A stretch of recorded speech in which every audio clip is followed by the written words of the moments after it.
세상의 모든 부모가 바라는 것이 바로 내 아이의 행복일 텐데요. 하지만 아이를 보살피고 잘 자라게 하는 과정이 순탄치만은 않습니다. 앞서 보신 화면처럼 아이가 싫어라는 말을 내뱉는 순간 부모와 아이의 갈등이 시작이 되는데요. 내 속으로 난 아이인데 아이 마음을 잘 모르겠어요라는 부모님들도 많으십니다.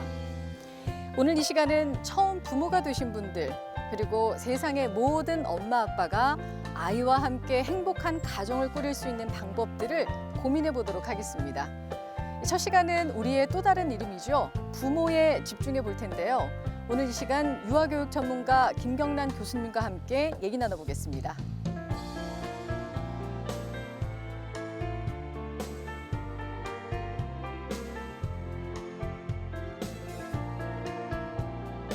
교수님 안녕하세요. 네, 안녕하세요. 네, 반갑습니다. 교수님 이번 시간 주제가 나도 부모는 처음이라인데요. 네. 사실 육아라는 것이 그 낳았을 때 기쁨만으로 그 과정을 다 걸어가기에는 너무나 험난한 과정이지 않습니까? 네. 사실 요즘에 이 자녀를 양육하는 것이 너무 힘들다 하시는 분들이 많으세요. 네, 잘하고 싶은데 너무 힘들다라는 분들을 많이 뵙는데요. 일단 양육을 할 때 그 아이 자체가 인격체라는 건데요. 네. 우리가 아이를 인격체로 인정하지 않다 보니까 양육에 더 어려움이 많아지시는 것 같아요. 맞습니다. 네, 네. 그래서 우리가 결국은 아이를 만나더라도 부모와 아이가 인격대로 만나는 건데 어떻게 하면 그 어려운 길을 조금 더 잘 해낼 수 있을까 고민하시는 분들이 많이 계세요. 네, 맞습니다. 네, 근데 부모란 의미부터 우리가 먼저 말씀을 드리자면은요. 일단 우리가 함께 살아가는 과정에서 제가 아나운서님하고 저하고 약속을 할 때도 시간이 어떤지 상황이 어떤지 먼저 살펴봐야 하는 것처럼 네. 아이들을 양육할 때도요. 아이들의 상황이 어떤지 먼저 살펴보셔야 되는데 그 부분이 많이 빠져 있어서 더 고민이 많아지시는 것 같아요. 네, 맞습니다. 너무 어렵죠. 사실은 그렇게 네. 아이에게 그러한 태도를 유지한다는 게 사실 쉽진 않은 것 같습니다. 그래서 예. 우리가 아이를 처음 만나는 그 순간, 아이를 출산한 그 순간에도 굉장히 많은 걸 준비를 하고 있습니다. 그래서 우선 뭐 필요한 옷이라던가 친구들이라던가 아이들에게 무엇을 먹이고 어떻게 재우면 좋을지를 많이 고민을 하는데요. 반면에 내가 어떤 부모가 될지, 그 다음에 아이에게 어떤 부모를 필요로 하는지 그 부분에 대해서는 별로 생각해 보지 않으시는 것 같아요. 네. 예, 그래서 어떻게 하면 좋은 부모가 될 수 있는지 우리가 많이 고민을 하고 있는데 일단 부모가 된다라는 거는 20년 정도, 짧게는 20년? 네. 그래서 아이를 신체적으로, 정서적으로, 경제적으로 독립할 때까지 양육을 하는 건데요. 우리가 어딘가 길을 떠날 때 지도가 있으면 굉장히 도움이 많이 되시지요. 아유, 그렇죠. 예, 그런데 우리가 아이를 키우는 20년 동안에 그런 지도를 갖고 있지 않습니다. 그리고 그런 지도가 없을 뿐만 아니고 가장 아이들에게 특별한 영향을 주는 게 부모임에도 불구하고 잘하고 싶은 마음은 간절하고 네. 정말 잘하고 싶은데요. 아이를 낳기 전에 어떤 부모가 될지 어떤 부모 역할을 할지 생각할 겨를도 없이 자녀를 만나게 됩니다. 네. 그런데 가장 어려운 점은요.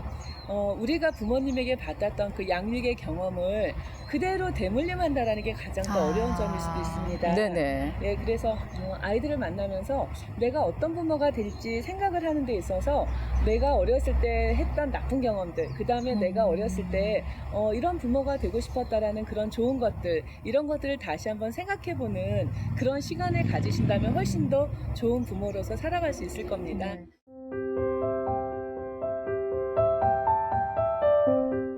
근데 사실 진짜 정말 제일 중요한 그 생각임에도 불구하고 사실은 제일 간과하고 있는 것이 나도 부모로서의 교육이 필요하다는 부분이 아닐까 싶은데 정말 부모도 교육이 제일 사실 많이 필요한 부분이에요. 그렇죠? 네, 그렇습니다. 예, 우리가 일단 자녀를 양육할 때 가장 중요한 거는 긍정 양육이라는 부분을 말씀드리겠습니다. 네. 아이가 키우기 힘들고 아이는 조금 제멋대로다라는 그런 것보다는 어떻게 하면 아이와 소통할 수 있고 내가 아이의 발달을 이해하고 어떻게 하면 아이의 발달을 조금 더 도와줄 수 있는지 아이하고 상호 소통하고 아이를 이해하고 아이와 상호 신뢰를 갖는 것 그거를 바탕으로 했을 때 긍정 양육이 이루어질 수 있습니다. 네. 그리고 더욱 중요한 것은요.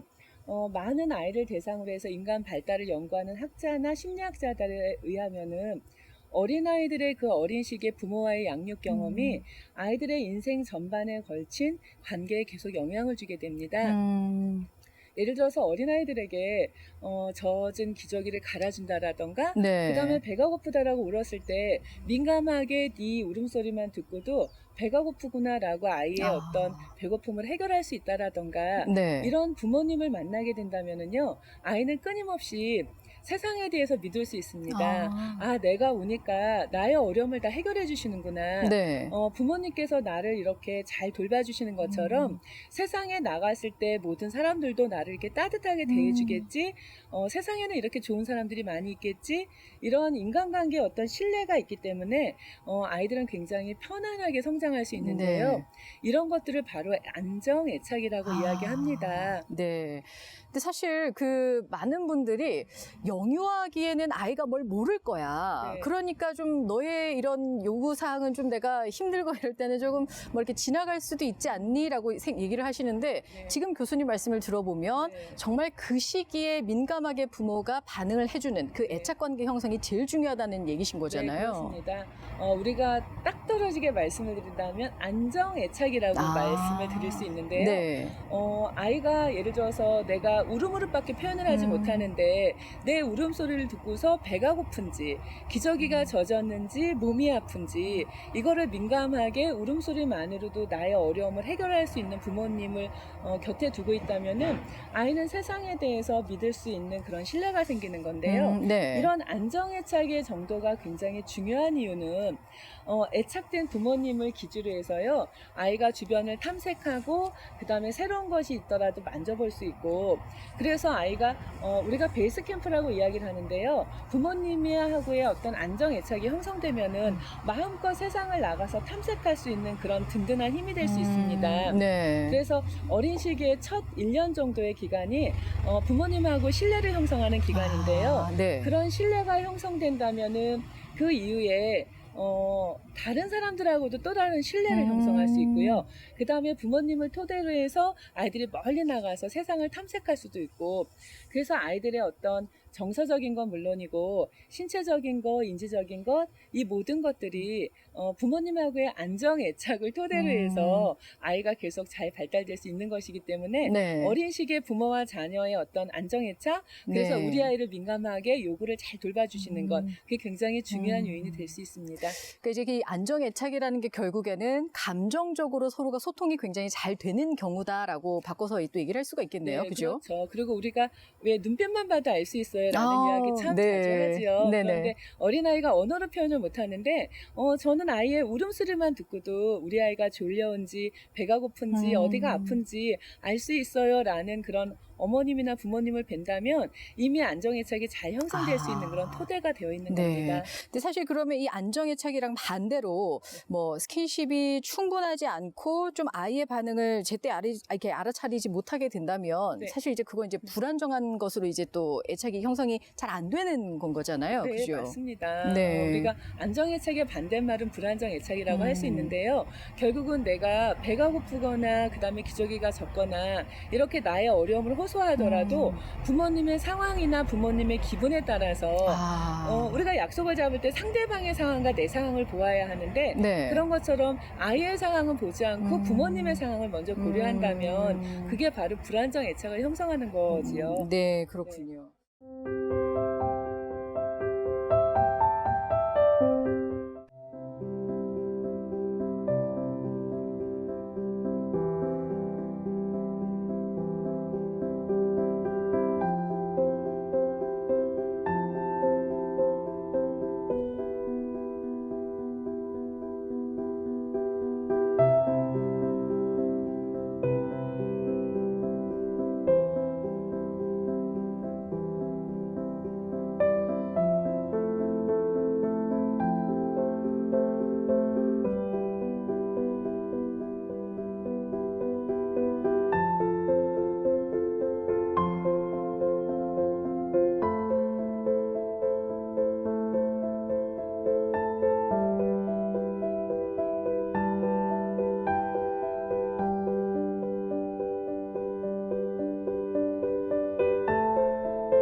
이 테스트를 하다 보니까 좀 더 생각이 구체화되는 것 같습니다, 교수님. 네, 부모님들께서 가끔 되게 온정적이지 않으신데 네. 나는 참 따뜻한 부모야 이렇게 생각하시는 경우도 있으셔서요. 네네. 이렇게 조금 객관적인 테스트를 하는 게 굉장히 도움이 많이 됩니다. 네. 그래서 이 테스트 하나만으로도 자녀를 대하는 부모님들의 양육 태도를 알 수 있는데요. 부모님의 자녀 양육 태도는 아이를 만난 다음부터 자녀와 모든 관계를 떠날 때까지 네. 부모님께서 자녀에게 주는 행동이고 그 양육 행동으로 인해서 아이는 세상을 살아가는 모든 방법을 익히게 되는데요. 그래서 네. 결국은 부모님의 어떤 양육 태도가 아이가 세상을 살아가는 데 있어서 인간관계를 맺거나 아니면 새로운 어떤 생활을 시작하는 데 있어서 계속적인 영향을 주기 때문에 네. 부모님들 스스로 자신의 양육 태도를 한번 점검해 보는 건 굉장히 중요합니다. 그런데 네. 부모님들의 어떤 양육 태도를 보면은요. 부모님께서 처한 어떤 사회적, 경제적 이런 것들에도 굉장히 영향을 많이 받고요.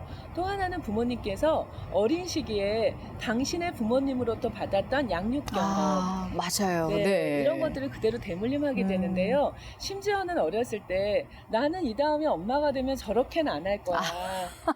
나는 아빠가 네. 되면 저런 아빠 모습은 안 보일 거야 라고 말함에도 네. 불구하고 그런 역할을 그대로 다시 반복한다라는 게 좀 어려움인데요. 근데 사실 진짜 이런 경우를 굉장히 많이 보는 것 같습니다. 저조차도 그래, 난 엄마처럼 하지 않을 거야. 난 더 좋은 엄마가 될 거야 라고 했지만 네. 사실 제가 이렇게 자녀를 양육하다 보니 그게 정말 말처럼 쉽진 않더라고요. 네, 어느 순간 내가 아이에게 소리를 지르다가 이거 내가 어렸을 때 네. 내가 엄마가 되면 하지 않아야지 했던 모습을 발견하실 수 있을 거예요. 네, 맞습니다. 예. 네, 그런데 우리가 가장 그 부모님의 어떤 행동 유형을 보면은 권위적인 부모의 유형을 먼저 살펴보겠습니다. 네. 그런데 이렇게 권위적인 부모인지 아니면은 아이의 말에 귀 기울여주고 그 다음에 아이와 의사소통도 적절하게 잘하는 그런 권위가 있는 부모인지 아니면 아이가 때를 부리면은 그래 이게 너의 길을 살리는 거야 라면서 모든 걸 허용하는 네. 그런 부모의 유형도 있습니다. 네네. 부모님들께서 나의 양육 태도를 점검하는 것 그것만으로도 충분히 가치가 있고요. 네. 나의 양육 태도를 점검해 보시면 조금 더 좋은 양육 태도를 찾으실 수 있을 겁니다. 네.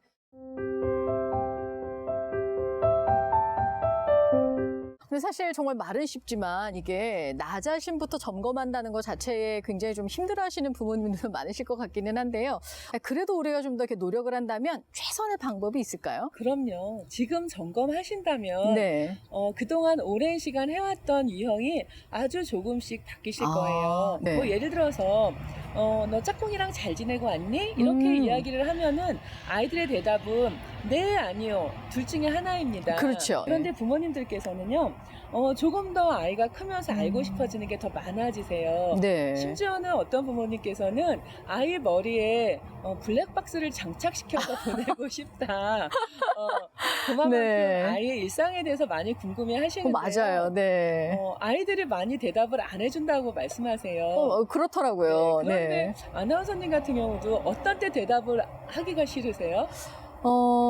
좀 피곤하거나, 예, 귀찮을 땐 당연히 이제 대답하기 싫죠. 네. 그리고 또 별일이 없는데 자꾸 물어보면 뭐 지어낼 수도 없고, 그쵸. 뭐 이런 생각이 들긴 네. 하죠. 예. 또 아이가 이야기를 했을 때 네. 엄마 나 오늘 민수 때려주고 싶었어 오, 네. 라고 말을 하는 순간 어머니께서는 가슴이 철렁하죠. 그렇죠. 그다음에 이렇게 말씀하세요. 안 돼. 친구는 때리면 안 돼. 맞아요. 사이좋게 지내야 해. 맞아요. 이렇게 말씀하시는데 아이가 원하는 답은 그게 아니었던 거죠. 네. 그러네요. 네. 그래서 우리가 이야기를 술술한다라는 거는 네.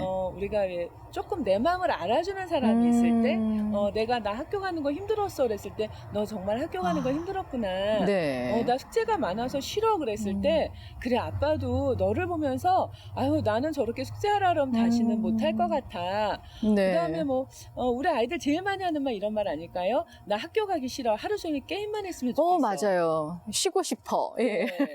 부모님들은 정말 정말 큰일이 난 것처럼 그러면 안 돼라고 말씀을 하시거든요. 맞습니다. 네. 그랬을 때, 야, 아빠도 학교 가는 거 싫었는데 잘 참고 다녔었는데 너도 그러니? 너 아빠랑 똑같구나. 네. 그 다음에 아빠도 게임하지 않고 회사 안 갔으면 좋겠는데 너도 그러니? 이렇게 말씀을 해주신다면은 네. 아마 아이가 그 다음부터는 부모님 앞에서 자기의 마음을 술술 털어내는 거를 계속 할 거예요. 그래서 가장 중요한 거는 네. 아이가 이야기한 것에 대해서 일단 공감해 주시는 거.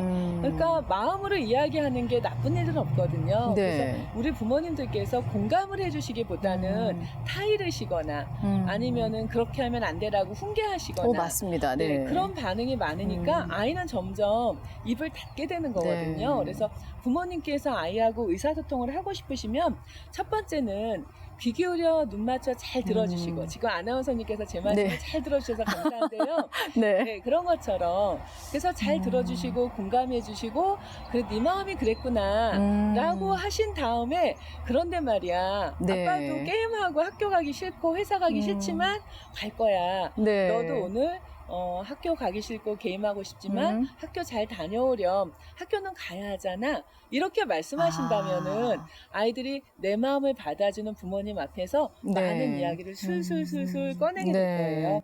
근데 사실 이게 많은 분들이 일단 이런 얘기들을 요즘에 워낙에 좀 많이들 하시니까요. 이게 자녀가 이렇게 얘기하면 그래 맞아라고 할 때도 있지만 사실 대부분의 이제 또 일상생활에서 바쁘다 보니 무슨 말이야 가야지 얼른 빨리 준비해라고 이제 사실은 다그치거나 해결책만을 먼저 꺼내놓는 경우가 사실 대부분이거든요. 근데 지금처럼 이제 아이들이 꼭 해결책을 부모에게 원해서 이야기를 하는 것이 아니라 그냥 내 마음을 좀 알아줬으면 하는 의미에서 대화를 이제 그렇게 해서 풀어나가면 훨씬 더 쉽다 이제 이 말씀이신 거죠? 네, 맞습니다. 네. 아이들도 내가 학교에 가야 한다는 사실을 너무 잘 알고 있어요. 그렇죠. 네. 그런데 단지 학교 가기 싫어. 나 오늘 좀 피곤해. 학원 안 가고 게임하고 싶어. 이렇게 말했을 때 아이가 원하는 거는요. 아, 네 마음이 그렇구나. 그럴 만해. 라고 부모님께서 인정해 주시는 거 하나만으로도 아이는 충분하게 꿀팁을 얻고 네. 학교도 가고 공부도 할 수 있을 거거든요.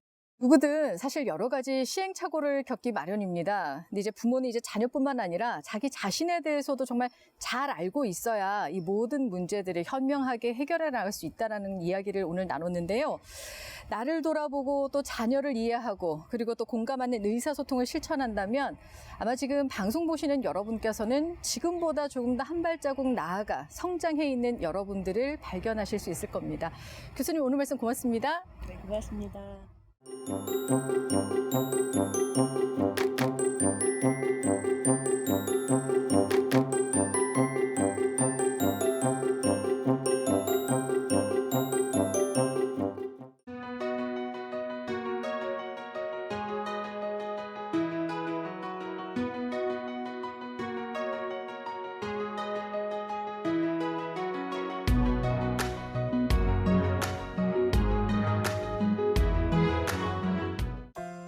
안녕하세요. 아나운서 송지연입니다. 아이를 낳으면 경험하지 못한 세상이 펼쳐집니다. 나도 부모는 처음이라는 엄마 아빠들은 최선을 다해서 키웠는데 우리 아이는 왜 이럴까요? 라는 고민을 하십니다. 그래서 그 물음에 대한 해답을 김경란 교수님과 함께 찾아보는 시간 갖도록 하겠습니다.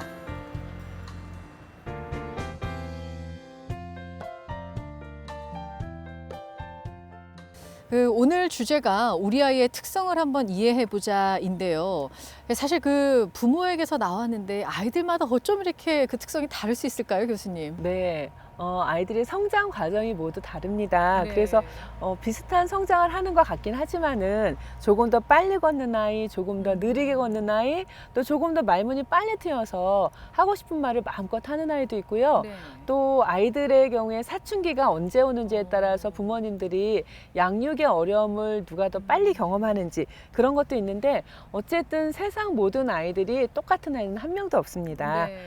예, 그런데 부모님들은 자신이 가진 지식과 경험만으로 아이들을 키우시는데요. 심지어는 이런 얘기들 많이 하세요. 옆집 아주머니가 우리 아이의 교육 정책을 모두 결정한다. 네. 근데 가장 중요한 거는 우리 아이를 내가 관찰해서 특성을 파악하는 것. 그게 가장 중요한 부분입니다. 그러니까 사실 옆집에 이 아이가 너무 잘하는 것 같아서 이 아이만큼만 우리 아이가 좀 했으면 해서 사실 적용을 시켜보지만 결과가 똑같지는 않거든요. 늘 다를 수 있는 거지 않습니까? 네, 심지어는 우리 집에 아이가 둘이 있다, 셋이 있다 했을 때도 우리 집 아이도 또 다른 면이 있지요. 맞아요. 네. 네, 그래서 우리가 그걸 기질이라고 표현을 하는데요. 네. 아이들의 기질을 알면은 훨씬 아이를 키우는데 조금 쉬운 수 있는 그런 팁이 있거든요. 네네. 그래서 모든 부모님들께서 아이들의 얼굴이 다른 건 다 알고 계세요. 그렇죠. 네, 얼굴 정말 다르죠. 그다음에 심지어 일란성 쌍둥이 같은 경우에도 지나가는 사람은 모르지만 나는 알아요. 네. 라고 말씀하시고 얼굴 모습이 다르기도 하지만 표정이나 어떤 대처하는 상황 이런 것들이 많이 다릅니다. 네. 그런데 부모님들께서 쟤 왜 저러지? 그런데 원래 저래. 쟤는 태어났을 때부터 원래 그랬어 라는 말을 참 많이 하시는데 네. 우리가 그 원래 그래 이런 말에 대해서 흘려보내지 마시고 네. 우리 아이는 원래 어땠지? 이렇게 조금 생각해 보시면 활기찬 아이도 있고요. 네. 조심성이 많은 아이도 있고요. 굉장히 자기가 원하는 거면 끝까지 집요하게 매달리는 아이도 있고요. 네. 그래서 그런 기질이라는 걸 아시면은 아이를 훨씬 이해하기 쉬우십니다. 사실 정말 이렇게 모든 아이가 다 이렇게 다르다라고 얘기를 해주셨는데, 그러니까 기질로 따지면 이게 뭐 좋은 기질, 나쁜 기질이라는 건 아니라는 거죠, 교수님. 네, 그렇습니다. 기질은 아이들이 가지고 태어나는 기본 성향, 성격인데요. 네. 좋고 나쁨의 경우보다는 부모님께서 잘 알고 대처하시면은 나쁘다고 생각할 수 있는 게 좋은 기질이 될 수도 있고요. 또 좋은 기질인데도 잘 모르고 계시면 그걸 나쁘게 생각하실 수 있기 때문에 기질에 대해서는 부모님들께서 꼭 아셨으면 좋겠어요. 네. 예, 그래서 알렉산더 토마스라는 아동학자하고 그 다음에 스텔라 체스라는 그 의학 박사가 1970년대쯤부터 미국에서도 부모님들이 특히 어머님들의 취업이 증가하면서 아주 어린아이들이 바깥에서 생활하는 시간이 많아지기 시작했어요. 네. 그래서 아이들을 훈육하고 교육하고 이러는 과정 중에 왜 똑같은 상황인데 아이마다 이렇게 반응이 다르지? 왜 어떤 아이는 지금 막 새로 어린이집을 왔는데 저렇게 편안하게 지내고 어떤 아이는 한 달 내내 울기도 하지? 네. 이건 무슨 이유일까? 이런 거를 연구하다가 발견한 이론이 바로 기질 이론입니다. 그렇군요. 네, 그래서 아이들에 따라서 순한 아이, 느린 아이, 까다로운 아이 이렇게 세 가지 유형으로 나누고 있는데요. 네. 순한 아이는 많은 부모님들께서 가장 좋아하시는 적응도 잘하고요. 네. 또 얘가 좀 울 것 같은데 하는 상황에서도 방긋 웃고 있는 아이들이고요. 네. 그래서 대부분의 상황을 긍정적으로 잘 대처하는 그런 아이들입니다. 네. 그리고 까다로운 아이는요. 부모님들께서 제일 꺼려하시는 힘들죠. 네, 맞아요. 정말 힘들어요 라고 네. 표현하시는 아이가 이 까다로운 아이예요. 네. 그래서 이런 아이 같은 경우에는 한번 자기가 원하면 끝까지 추구하고요. 맞습니다. 예. 네, 싫다고 하면은 부모님께서 아무리 강요해도 강하게 거부하면서 하지 않습니다. 그리고 일상생활에 있어서도 조금 불규칙해서 제가 언제 일어나고 언제 무엇을 먹고 이런 것들이 좀 불규칙하다 보니까 네. 특히 양육을 하시는 어머님들 입장에서 많이 어려워하세요. 네. 그 다음에 세 번째 느린 기질의 아이가 있는데요. 네. 느린 기질의 아이들은 새로운 상황에 대해서 굉장히 어렵게 다가섭니다. 그래서 네. 새로운 상황이 됐을 때 다가가는 것도 어려워하고요. 적응하는데도 시간이 오래 걸리고요. 네. 그래서 이 세 가지 유형에 대해서 부모님들께서 꼭 아실 필요가 있으세요. 네. 근데 모든 아이가 다 이렇게 다르네요. 근데 사실 이게 아이들의 특징이지 뭐 이렇게 좋은 기질, 나쁜 기질을 이렇게 구별할 수 있는 건 아니지 않습니까, 교수님? 네, 그렇습니다. 좋고 나쁨보다는 네. 아이의 기질을 잘 파악하셔서 좋은 점은 더 좋게, 그다음에 나쁜 점이라 하더라도 좋은 점으로 만들 수 있는 부모님들의 어떤 지혜가 필요합니다. 네. 네. 근데 사실 그럼 아이들의 기질을 좀 분류를 할 수 있을까요, 저희가? 네, 정확하게는 아니더라도 네. 우리가 크게 분류를 한다면 우선 순한 기질의 아이에 대해서 구체적으로 이야기 드리겠습니다. 네, 네. 순한 기질의 아이들 같은 경우에는 낯선 환경에서도 크게 거부감을 일으키지 않습니다. 심지어는 뭐 낯선 음식도 먹으라 그러면 잘 먹고요. 네. 그 다음에 친구들이 장난감을 빼앗아도 그렇게 억울해하거나 그렇게 흐느껴 울지 않으면서 친구가 갖고 싶은가 보다 합니다. 네, 그 정도의 반응을 보이기 때문에 순환기질 아이가 가장 좋은 점은 그렇게 손이 많이 가지 않는다라는 거지요. 그래서 낯선 환경에서도 잘 지내고요. 낯선 사람을 만나더라도 굉장히 호의적으로 쉽게 다가가고요. 그 다음에 부모님이나 주변의 지시에 잘 따르고요. 그래서 이런 아이들 같은 경우에는 부모님께서 크게 신경을 쓰지 않으시는 경우가 있는데요. 정말 주의해야 할 사항이 있습니다. 그래요? 이렇게 순한 아이인데도 뭔가 이렇게 주의사항이 있나요? 네, 순한 아이이기 때문에 배려를 받지 못할 수가 있어요. 오히려 반대로 본인은 배려를 못 받는 경우가 자꾸 생기는군요. 그래서 우리가 사회생활을 할 때도 순한 성향을 가진 사람들이 오히려 피해를 많이 보게 되는데요. 순한 아이임에도 불구하고 반응을 보이지는 않지만 분명히 좋아하는 것이 있고 싫어하는 것이 있습니다. 그래서 부모님께서 주의하셔야 될 사항은요. 아이가 좋은 것을 먹을 때, 맛있는 걸 먹을 때 눈을 더 크게 뜬다라던가 아니면 입가에 미소가 떠오른다던가 작은 단서를 놓치지 않으셔야 해요. 그리고 또 반면에 아이가 싫어할 때는 눈을 한번 깜빡인다던가 이런 작은 단서를 보시고서는 지민아 이거 싫어하니? 그럼 안 먹어도 괜찮아. 안 먹어도 괜찮은 거니까 다음에 싫어하면 말해줘. 이렇게 이야기를 하면은 아이는 자기가 좋고 싫음을 표현할 기회를 갖고요. 너무 많이 힘들지 않게 자기의 감정을 표현할 수 있습니다. 그래서 순환기질의 아이는 많은 교사나 어머님들, 아버님들이 좋아하시는데요. 배려하지 않고 키운다면은 나중엔 아이가 굉장히 힘들어하는 경우가 있기 때문에 작은 움직임을 놓치지 않고 배려해 주실 필요가 꼭 있습니다. 그렇군요. 아무래도 이제 좀 부모님의 좀 더 아주 세밀한 그런 관찰이 좀 필요한 아이들이네요. 네, 오히려. 많은 배려가 필요한 그런 아이가 순한 아이입니다. 자, 그러면 이제 또 다른 어떤 기질이 또 있을까요? 네, 그다음 이제 까다로운 기질에 대해서 말씀드릴 수 있는데요.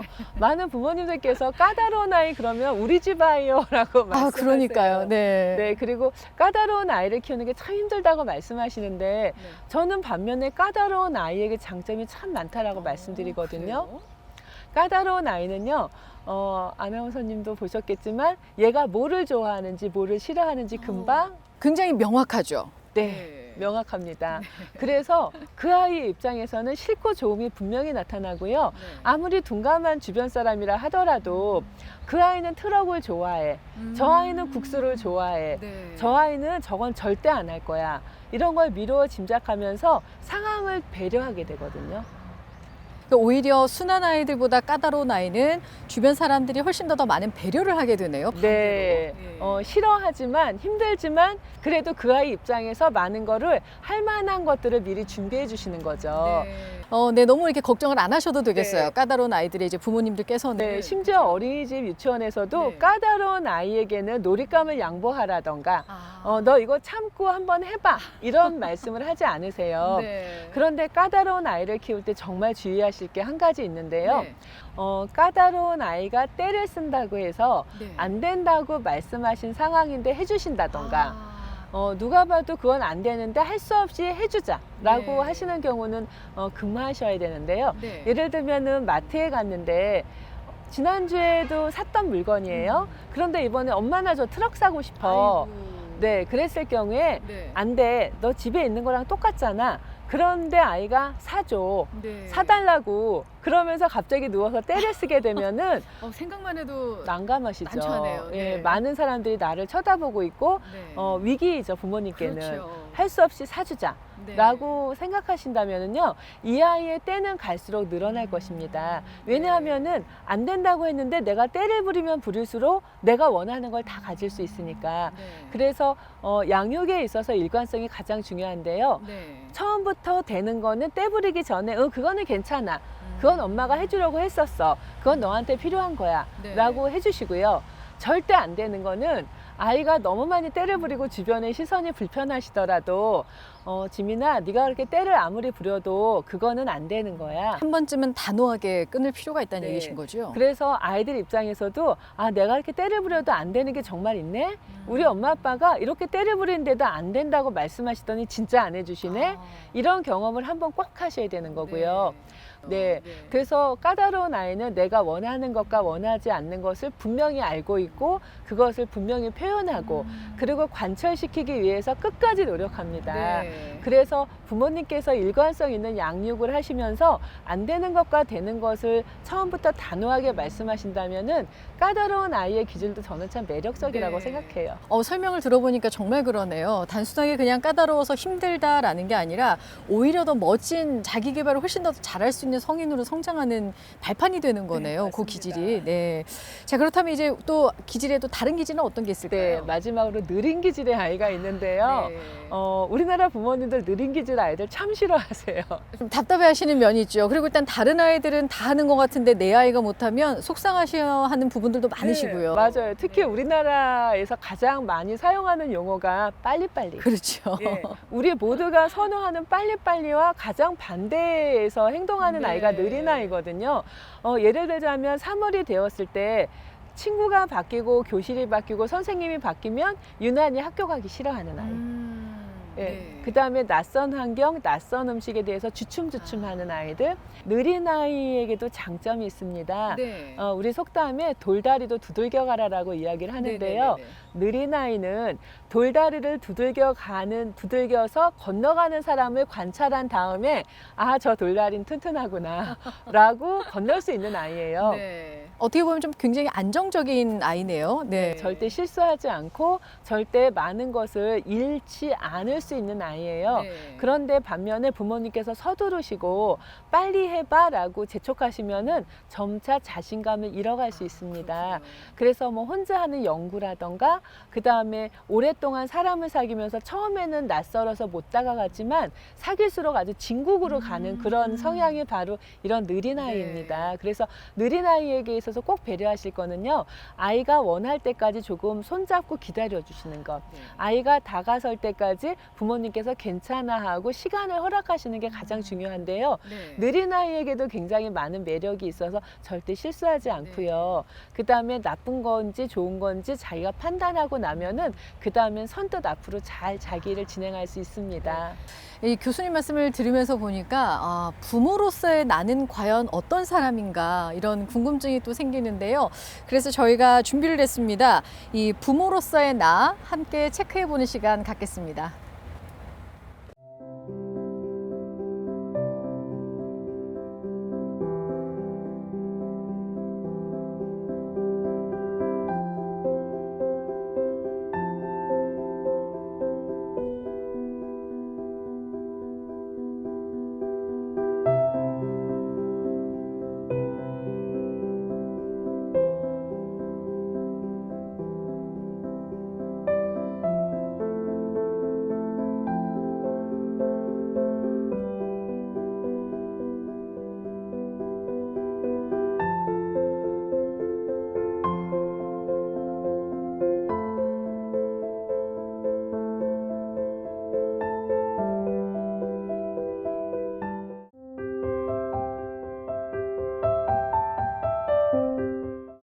지금 부모로서의 나는 어떤지 한번 평가해보는 시간을 가졌는데요.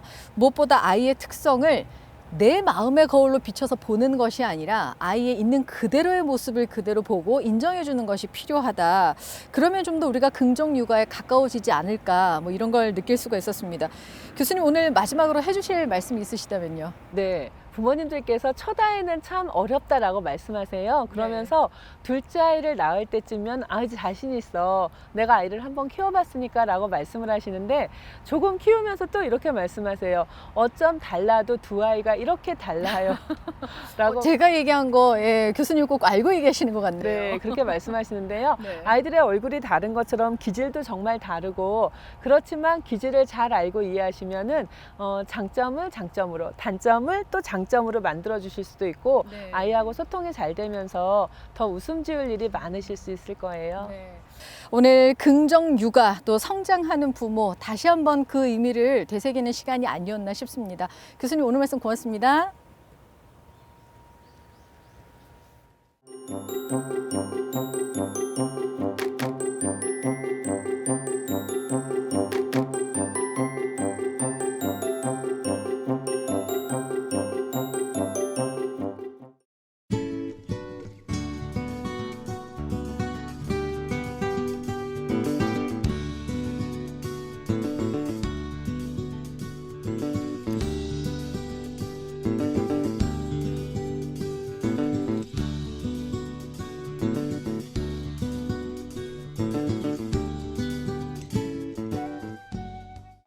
안녕하세요. 아나운서 송지연입니다.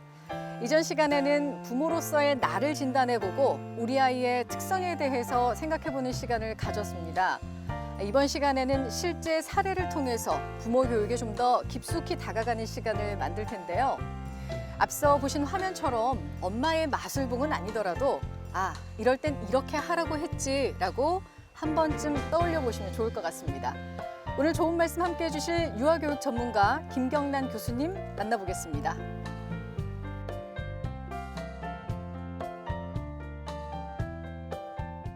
교수님, 오늘 주제가 일촉즉발, 이럴 때는 이렇게 하세요입니다 이잖아요. 사실 조그만 일도 크게 벌어질 수 있는 것이 아이들과의 그 대치 상황일 텐데요. 이런 상황에서 부모님들의 고민을 사실 저희가 이제 강의에 앞서서 한번 살펴봤습니다. 열어보면서 하나씩 짚어갈까요? 네.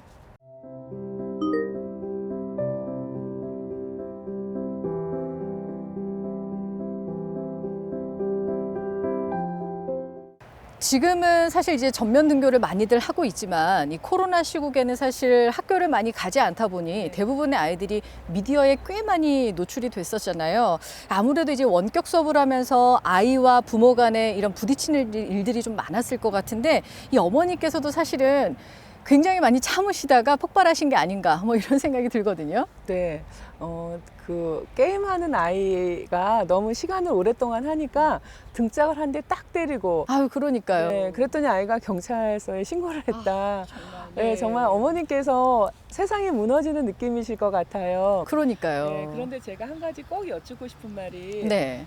만약 이웃집에 계신 분이나 내 친구가 내 맘에 들지 않는 행동을 한다면 네. 우리가 말로 표현하지 그 친구의 등짝을 한데 놀랄 만큼 때리는 일은 없을 거예요. 그렇죠. 때리지는 않죠. 네, 그래서 우리가 그 친구나 이웃집에 계신 분은 인격체로 생각을 하는데 네. 내 아이는 내 마음껏 때려도 된다라고 생각하는 네. 그런 생각이 일단 조금 더 우리가 짚어봐야 되는 건데요. 네네. 학교 선생님께서 우리 아이를 훈육하기 위해서 좋은 방향으로 가게 하기 위해서 아이의 등짝을 때렸다. 네. 그래서 아이가 너무 깜짝 놀랐다. 그 다음에 그 순간 수치심을 느꼈다. 네. 이런 이야기를 들은다면은 부모님께서는 화를 내실 것 같아요. 너무 속상할 것 같습니다. 이 네. 내가 때리는 것과 또 다른 타인이 내 아이를 때리는 것은 또 별개라고 보통 생각들 그렇죠. 하시니까요. 네. 아마 이렇게 말씀하실 거예요. 너 말로 해도 알아듣는 앤데 그러니까요. 왜 너를 때렸을까?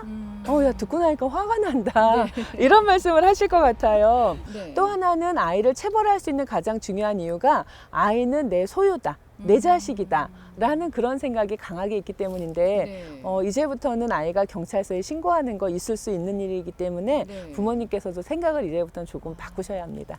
이게 굉장히 이제 나이가 있으신 연세 있으신 어르신들은 아니 뭐 이렇게 세상이 어떻게 되려고 아이가 부모를 신고하느냐라고 할 수 있지만 세상이 워낙에 빠르게 돌아가다 보니 이런 부분에 대해서 서로 이제 인격체로 인정을 해줘야지만이 그런 일들이 더 줄어들 수 있다. 이제 그런 얘기신 거잖아요.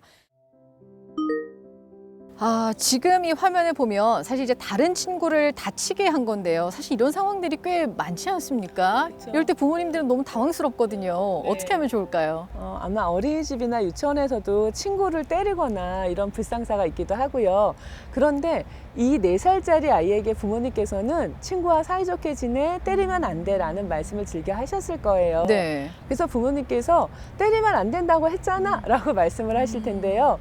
문제는 이 나이에는 들어서 그렇게 하고 싶지만 그걸 잘할 수 없는 연령입니다. 네. 마치 우리가 월급을 받으면 저축을 많이 해야 하는데 알고는 있지만 저축하기가 쉽지 않은 것처럼이죠. 네. 그래서 일단 이 아이들의 가장 발달적 특징은 내가 굉장히 많이 성장하는 시기예요. 그래서 자아가 성장하는 시기이기 때문에 부모님께서 무슨 말씀을 하시면은 내가 그 다음에 뭘 하라 그러시면 싫어. 뭐 아니야. 이렇게 말을 많이 하는 첫 번째 사춘기에 해당됩니다. 네네.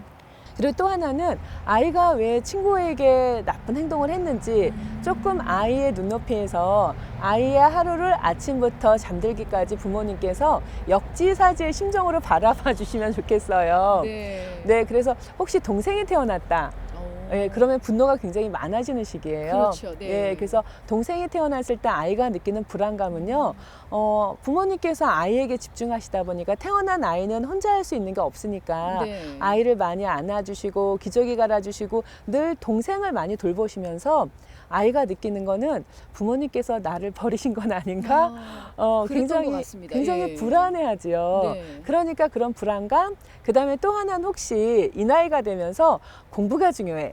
그러면서 아이들에게 하루 종일 어린이집, 유치원에서 놀이하고 힘들어서 지치고 온 아이들에게 선행학습을 시키느라고 또 아이를 피곤하게 하는 건 아닌지, 뭐 동생이 태어나서 부모님께서 아이를 조금 더 잘 돌보지 못하신 건 아닌지, 선행학습으로 아이가 많이 피곤해진 건 아닌지, 그래서 일단 아이를 조금 정서적으로 안정을 시킬 수 있도록 아이가 좋아하는 놀이를 함께 해주시는 게 가장 좋습니다. 네. 또 특히 뭐 공놀이를 좋아한다라던가 네. 물놀이를 좋아한다던가 신체적으로 에너지가 많은 아이들이라면은요, 바깥놀이를 같이 나가주시는 것도 무척 도움이 되고요.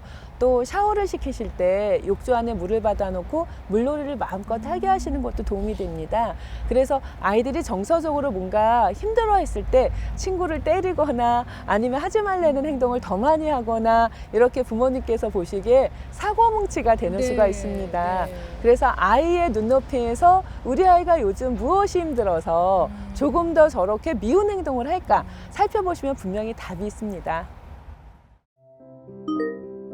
자, 지금 같은 경우에는 보면 사실 이 5살 아이 입장에서는 이게 때리는 걸 난 노는 거야 라고 이렇게 생각할 수 있는 걸까요, 이게? 네, 그렇습니다.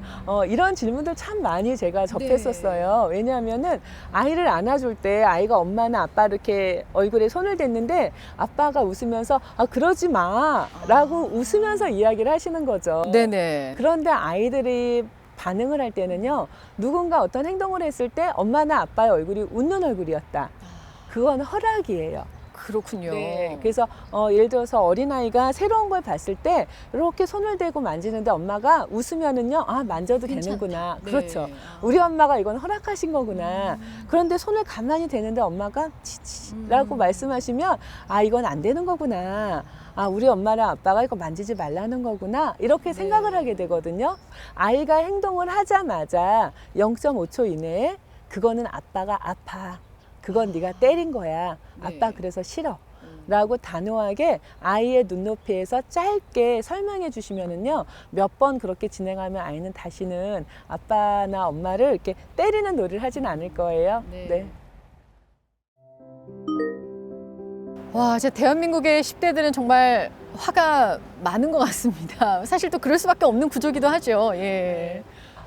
우리가 10대 자녀를 키우는 부모님들을 뵈면서 아이 키우기 힘드시지요? 그러면요, 네. 고개를 떨구고 대답을 안 하세요. 네. 마치 알면서 뭘. 그다음에 맞습니다. 예. 네, 그다음에 뭐 어린이집, 유치원, 초등학교 저학년 정도의 아이를 키우시는 부모님들께서 아이 키우기가 너무 힘들어요 하는데 네. 얼굴에는 웃음기가 있으세요. 네, 그러니까 아이 키우는 게 다 힘들긴 하지만 사춘기 자녀를 키우는 부모님은 유독 힘드신 것 같은데요. 맞습니다. 네. 일단 우리가 아이를 알면은 훨씬 더 자녀 양육이 수월한데요. 일단 10대 아이들의 뇌 발달을 보면은 마치 헝클어진 공사장 같습니다. 예, 그래서 아이들의 뇌를 살펴보면은 네. 아이들은 그때는 어렸을 때부터 많은 것들이 계속 입력이 되어 있고요. 네. 그다음에 사춘기 정도가 되면은 내가 살아가면서 필요한 것들은 조금 더 잘 정리를 하고요. 네. 내가 살아가면서 필요하지 않은 것들은 가지치기라고 이야기를 하는데 이렇게 솎아냅니다. 예, 그래서 우리가 집안 청소를 할 때 제일 먼저 하는 게 버리기를 하잖아요. 맞습니다. 네. 그래서 우리가 굉장히 지저분한 집안을 봤을 때 집에 들어와서 헝클어져 있는 집을 볼 때 일단 쓰레기통에 뭔가를 버리고 그다음에 제자리를 찾아두잖아요. 그렇죠. 아이들의 뇌가 바로 그 상태입니다. 예, 그리고 또 특이한 거는 이때부터 호르몬 분비가 달라지거든요. 그래서 여학생들에겐 에스트로겐이라고 네. 생각하는 그 호르몬 때문에 조금 더 친밀한 관계를 많이 요구하게 되고요. 그 다음에 남학생들 같은 경우에는 테스토스테론이라는 남성 호르몬 분비가 많아지면서 아이들이 독립성, 도전성, 공격성 네. 가장 많아집니다. 그래서 심지어 그 아이들의 뇌나 아이들의 발달을 연구하는 학자들이 사춘기 아이들의 경우에는 짐승의 뇌라고도 표현할 만큼 네. 그래서 이성이 굉장히 흐려지는 시기인데요. 특히 전두엽이라는 게 이 이마 앞부분에 있는 뇌예요. 네. 그런데 전두엽이 감정을 조절하고 정서를 조절하는 그런 뇌인데 전두엽 발달이나 이런 뇌 발달이 여성의 경우에는 24세, 남성의 경우에는 27, 8세까지 발달이 이루어집니다. 꽤 오랫동안 발달 과정을 네, 거치네요. 그렇습니다. 네. 그래서 많은 부모님들께서 청소년 자녀를 보면서 키도 커졌고 그다음에 막 근육도 보이고 네. 이러니까 철든 어른처럼 대하시잖아요. 네. 그런데 신체만 커졌을 뿐 뇌 발달의 상태는 정말 어린아이입니다. 그러다 보니까 심지어 아이들에게 너 왜 그렇게 화를 내? 그러면 나도 모르겠어요 라고 이야기를 하기도 네. 합니다. 그래서 아이들의 발달 특징을 이해하시면은 너도 힘들 때구나 라고 생각해 주실 수도 있고요. 네. 그 다음에 가장 중요한 거는 우리 아이들의 경우에 삶을 들여다보면은 OECD 국가 중에 행복 지수가 가장 최하위입니다. 저도 봤습니다. 기사로. 예. 네, 마음이 아프더라고요. 네, 심지어는 자살률 역시 최하위거든요. 그러니까 자살률의 경우에는 가장 높은, 근데 2위인 나라하고 비교가 될 수 없는 수치를 가지고 있습니다. 네. 그래서 청소년 아이들의 경우에 정말 집중해서 공부해야 될 시간을 제외한 나머지 시간에는 뭐 체육 활동을 한다라던가 원하는 취미 활동을 한다라던가 다양한 활동을 하게 하시면은 아이들이 앞으로 살아가면서 필요한 능력을 키울 수 있는 그런 중요한 시기가 될 수 있으니까요. 이제부터는 아이들의 뇌 발달, 호르몬 분비 이해해 주신다면은 너 그렇게 화가 많이 났구나 정도로 조금 스쳐 지나가면서 네. 아이를 이해하시기 쉬우실 거예요. 네. 오늘 일촉즉발, 이럴 땐 이렇게 하세요. 여러 사례를 이제 살펴봤는데요. 이 사례를 살펴보면서 제가 드는 생각이 부모와 자식 간에도 정말 대화의 기술이 필요하구나. 이 기술을 잘 익혀서 서로가 좋은 관계를 만들어야 되겠다. 이런 생각이 듭니다. 오늘 이제 교수님 말씀 들으면서 이번 시간 마무리하도록 하겠습니다.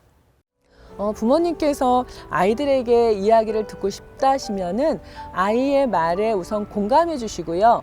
진심으로 네 마음이 그렇겠구나 역지사지 입장으로 생각해 주시고 그런다면 아이들은 어떤 힘든 일이 있더라도 부모님 앞에서 자신의 마음을 모두 털어놓을 수 있습니다.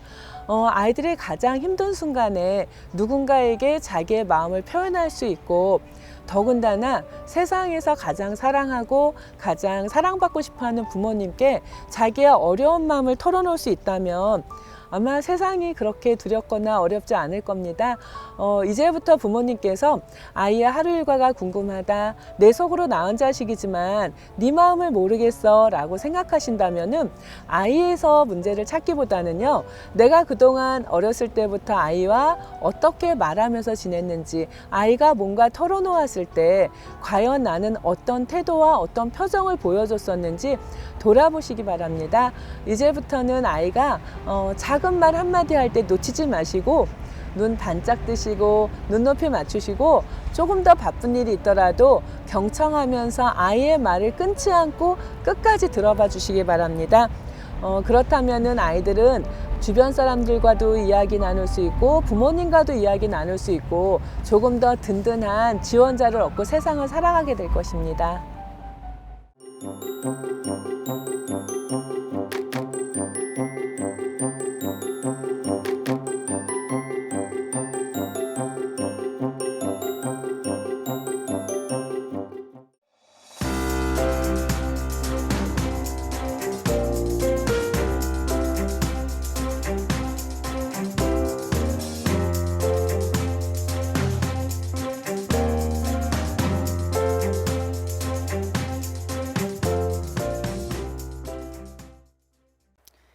안녕하세요. 아나운서 송지연입니다.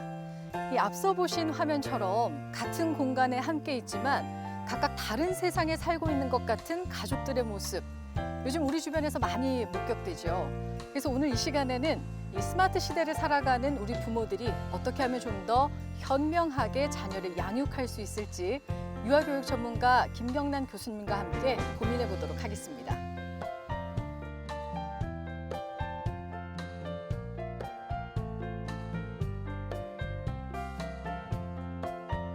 교수님 안녕하세요. 교수님 옛날에 우리가 그 옛날 그림책을 보면요, 야, 아이가 울면 엄마가 그러잖아요. 문 밖에 호랑이 있다, 뚝해, 뭐 이런 얘기를 많이 하잖아요.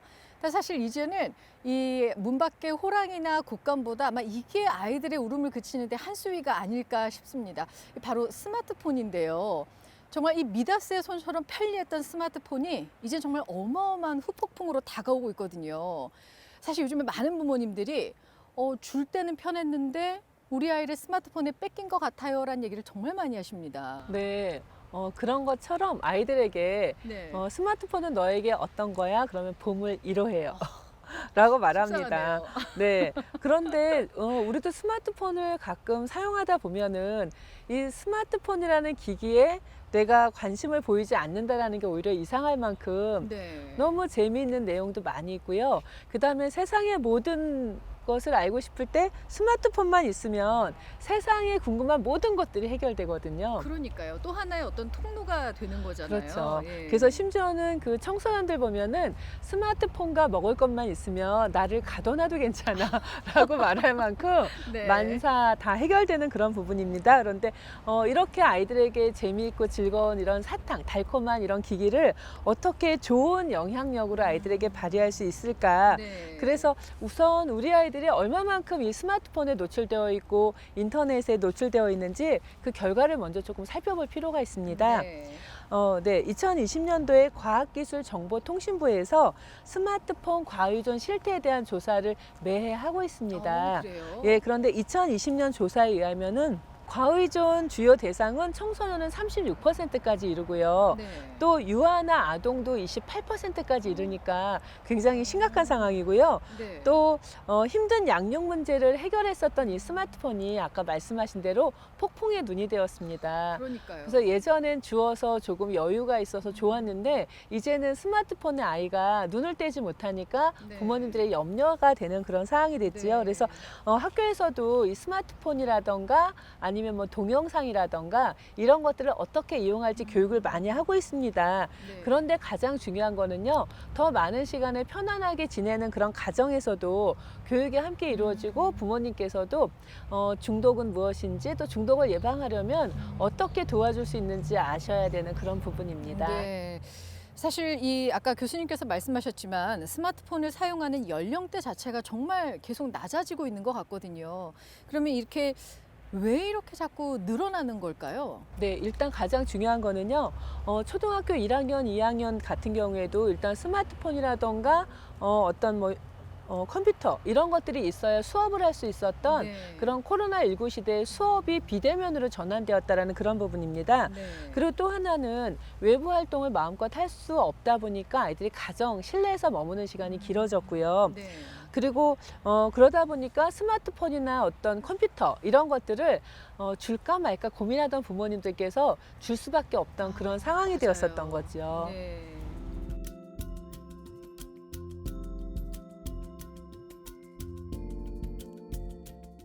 와, 87.7%면은 한 학급에 스마트폰이 없는 아이들이 뭐 고작 해봤자 한두 명밖에 안 된다는 거네요. 네, 스마트폰을 소유하는 건 물론이고요. 네. 3명 중에 1명은 나에게 스마트폰은 꼭 필요한 가장 소중한 물건이다. 네. 그 다음에 10명 중에 1명 정도는 유튜브를 보는 게 가족과 함께 지내는 것보다 훨씬 즐겁고 행복하다라고 응답하고 있습니다. 너무 속상한 답변인데요. 아마 사실 같은 문제로 고민하는 그 부모님들께서 꽤 많으실 것 같습니다. 그렇다면 이 상황에서 부모님들이 좀 어떻게 행동을 좀 해야 될까요? 네, 일단 부모님들께서 편리하지만 스마트폰 사용을 자제하도록 하시는 거. 그러니까 부모님이 네. 먼저 모델을 보여주시는 것도 중요한데요. 네네.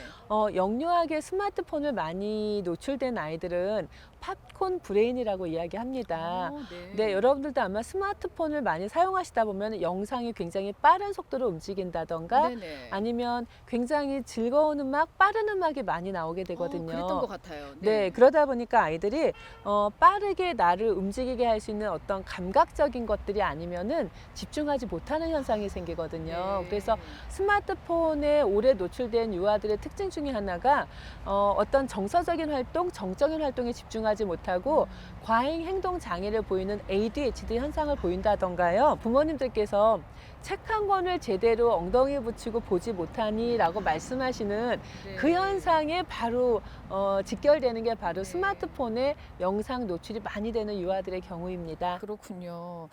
사실 영유아기에 아까 교수님께서 사실 아이들의 두뇌가 제일 많이 발달하고 제일 많이 어떤 게 커지는 시기인데 사실은 이것 말고 더 많이 이 발달에 맞는 걸 해야 되는 것들이 있지 않습니까? 네, 맞습니다. 특히 영유아 시기에는 전두엽에서 종합적인 사고력이라던가 아니면 자기의 감정 조절을 할 수 있는 능력이라던가 이런 것들이 발달되는 그런 시기입니다. 네. 그리고 이 시기엔 언어 발달도 많이 이루어지는데요. 네. 스마트폰이라던가 어떤 영상에 이렇게 노출되어 있는 상황을 생각해 보시면 부모님들께서는 집중해서 공부하는 것처럼 보이실 수 있는데요. 네. 이때 아이들의 뇌파를 검사해 보면은 잠잘 때 나오는 수면파와 동일한 뇌파가 나오는 거 볼 수 있습니다. 아, 그래요? 네, 그러니까 아이들의 발달이 정지되어 있다라고 생각하시면 되시고요. 네. 또 중요한 거는 어린아이들의 경우에는 눈으로 보고 귀로 듣고 코로 냄새 맡고 입으로 맛보고 손으로 만져보고 이렇게 5가지 감각 활동을 여러 번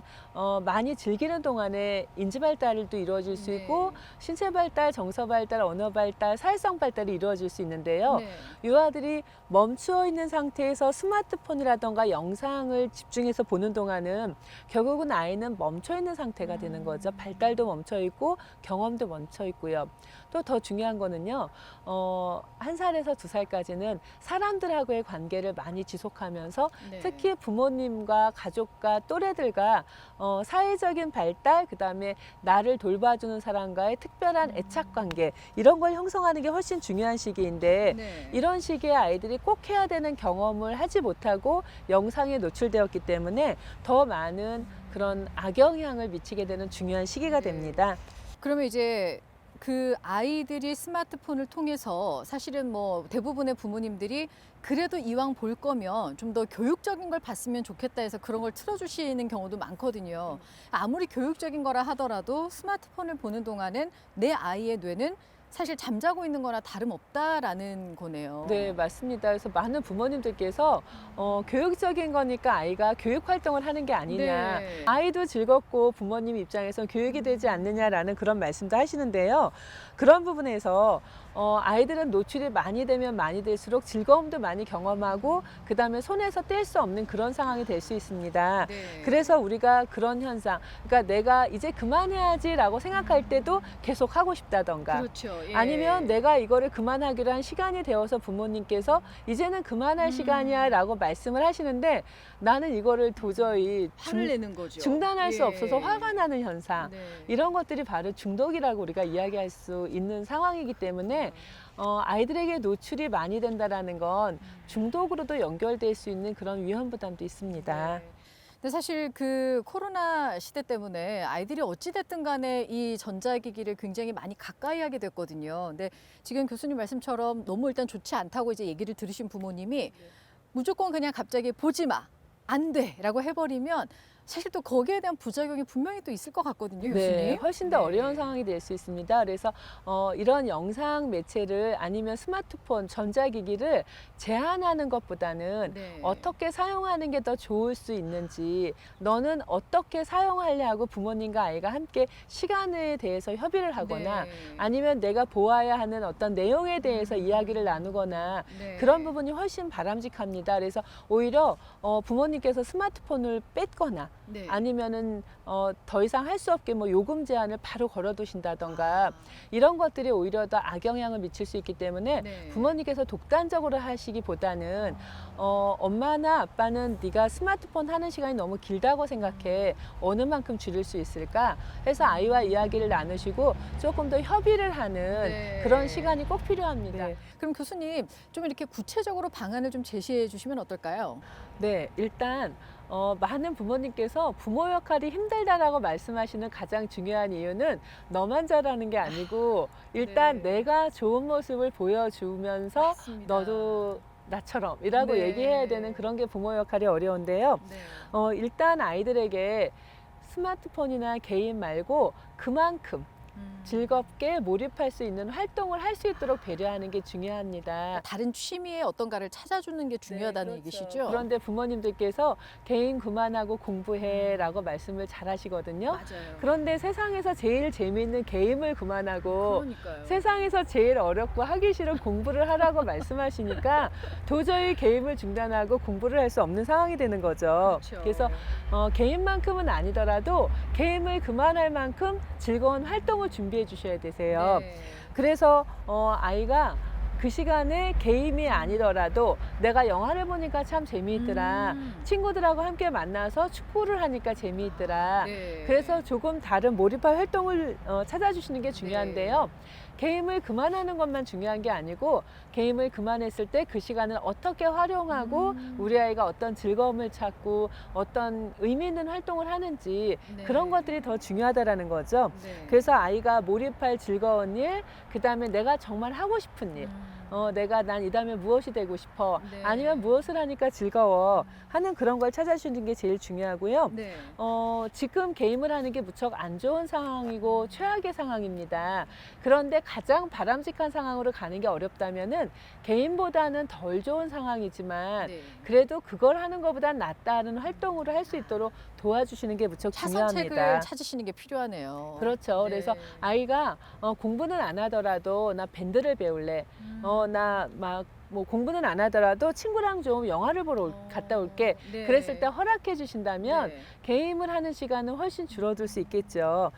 그 다음에 많은 부모님들께서 가정에서 들어가신 다음에도 휴대폰을 계속 보시는 경우가 많으시거든요. 사실 엄마 아빠들도 집에서 휴대전화를 못 놓는 경우가 많죠. 예. 네, 그래서 꼭 전화기가 필요하기보다는 네. 뭔가 잠깐 짜투리 시간에 네. 휴대폰을 활용하시는 경우가 많이 있습니다. 저도 그렇거든요. 네. 그런데 가정에 들어가신 다음부터는 휴대폰 잠자는 조그만 바구니를 준비해 주셔도 괜찮습니다. 네. 예, 그래서 우리 이제 다 집에 돌아왔으니까 이제 휴대폰도 휴대폰 집으로 보내자 하고서는 바구니에 가족들 휴대폰이 모두 나란히 네. 쉴 수 있는 그런 네. 상황을 만들어 주신다면은 아이들이 구태여 가정에 온 다음에도 내가 이거 손에 꼭 쥐고 있는 경우가 줄어들 수 있거든요. 네. 그래서 잠자기 전에는 휴대폰을 뭐 거실에다 다 같이 휴대폰 바구니에 넣어둔다던가 그래서 조금 멀리할 수 있는 시간을 갖는 것도 네. 매우 중요합니다.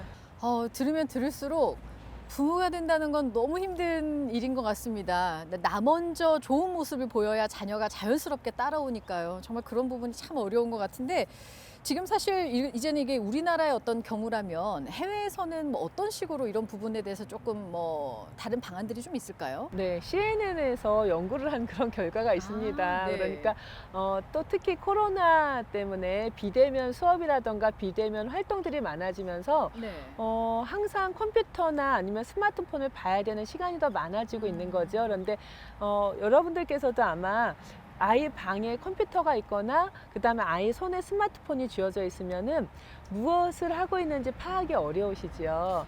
요즘에는 워낙에 SNS 종류도 다양하고요. 이렇다 보니까 많은 아이들이 이렇게 부모님들 뭐 모르게 뭐 SNS를 한다든지 자기네들끼리 이렇게 소통하는 경우가 또 많거든요. 근데 그거를 단번에 못하게 끊기란 좀 어려운 것 같습니다. 네, 교수님. 그렇습니다. 그래서 네. 아이들에게 가끔 부모님들께서 네가 스마트폰을 너무 많이 사용하니까 엄마가 압수야. 아, 맞아요. 대부분은 그렇게 해결을 네. 해버리는 거죠. 근데 그런 경우에 아이는 내 인격 자체가 어머니에게 무시당했다라고 생각을 하거든요. 네. 그거는 예를 들어서 제가 스마트폰을 많이 사용하고 있는데 저희 가족 중에 누가 컴퓨터나 스마트폰을 너무 많이 사용하니까 압수야라고 말하지 네. 않잖아요. 언짢은데요.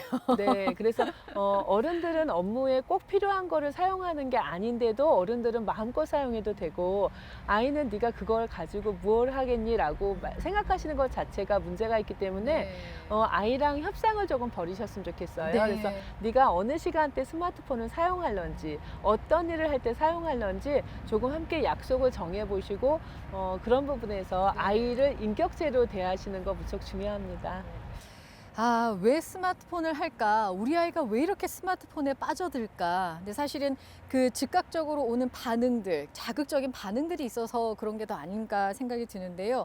이 교수님 말씀대로 아이가 이 스마트폰을 대체할 수 있는 또 다른 어떤 다른 즐거운 대체제를 부모께서 제안을 할 수 있다면 훨씬 더 건강한 그런 스마트폰 생활을 할 수 있지 않을까 싶습니다. 교수님 마지막으로 정리 말씀 부탁드리겠습니다. 네, 우리가 지금 4차시까지 부모라는 이름으로 자녀와 어떻게 생활하고 있었는지 또 자녀에게 보여진 나의 모습은 어땠을지 네. 조금 돌아보는 시간을 가졌습니다. 많은 부모님들께서 정말 열심히 노력한다. 그런데 내가 좋은 부모 같지는 않다라는 말씀을 하세요. 그런데 아이 입장에서 아이의 발달에 대해서 조금 관심을 가지시고 또 특히 기질이라던가 우리가 함께 나눈 내용을 기억하시고 아이가 사랑받고 있다라는 느낌을 받는 게 언제인지 그 부분에 대해서 기억해 보신다면 충분히 좋은 관계 유지할 수 있으실 거고요. 또 혹시 지내다가 나만 이렇게 힘든가 라는 생각이 드시면은 이웃에게 물어보세요. 친한 친구에게 물어보셔도 네. 아, 너도 그러니 나도 정말 힘들었어 라고 공감 형성을 하시면 쉬우실 수도 있고요. 네.